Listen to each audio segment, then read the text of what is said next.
Of course, the coronavirus is impacting everyone, but it's impacting vulnerable populations even more. That would be children, children in foster care, or children in unstable home environments. Joy Bruce is the executive director of CASA New Orleans, and she's joining me now to have a conversation about some of the most vulnerable in our population and how they're being affected by this pandemic in a way other people may not have thought of yet. Joy, thank you so much for joining me. Thank you for having me. First, let's start off. Tell people what CASA is. CASA stands for Court-Appointed Special Advocates. We are a nonprofit. We're actually a network of nonprofits that fight for the rights of abused and neglected children. So how is this impacting the children who are already in vulnerable positions now that we're in this pandemic? We do know that incidences of abuse and neglect go up in disasters, whether it's, a pandemic or a hurricane. We know that there's this pressure cooker of emotion. I mean, we've all felt it, right? We've all been in an enclosed space with people who we may care deeply for, but in that moment, really hard, right? But if you've got a situation that's already volatile or was already one that had abuse or was subject to abuse, and you don't have that release valve, you can't step away, you can't go somewhere else, we know that that's really difficult. And so domestic violence, child abuse, all those things are going up. And so we expect to see the impacts of this for a long time. One of the things that we're concerned about is that there's fewer eyes on children right now, right? They're just in their homes. And so if you suspect abuse or neglect of a child that's somewhere around you that you are in the proximity of, you can call 1-855-4LA-KIDS. For kids who are already in the foster care system, the ones that we're already working with, everything just sort of hit pause for them. So if they were used to visiting their parents, they can't physically go visit their parents anymore.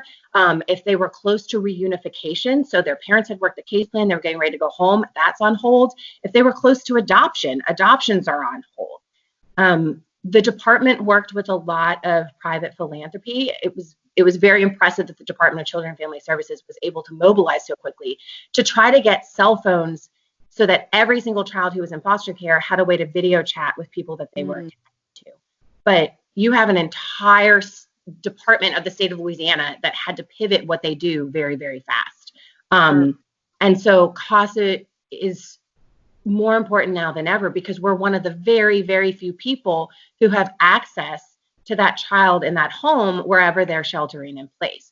And so our advocates' ability to continue to visit with that child, even if it's virtually over a screen. So our advocates are still working very hard to be in touch with kids to see what's going on. We've had to shuffle some things, right? We've had advocates who have had family members who have died. Our volunteers have lost jobs. And so some of them have had to say, look, I need to take a pause right now. But then we've had other volunteers say, I've got some extra time. Can I take on some extra stuff? We would absolutely love to have volunteers.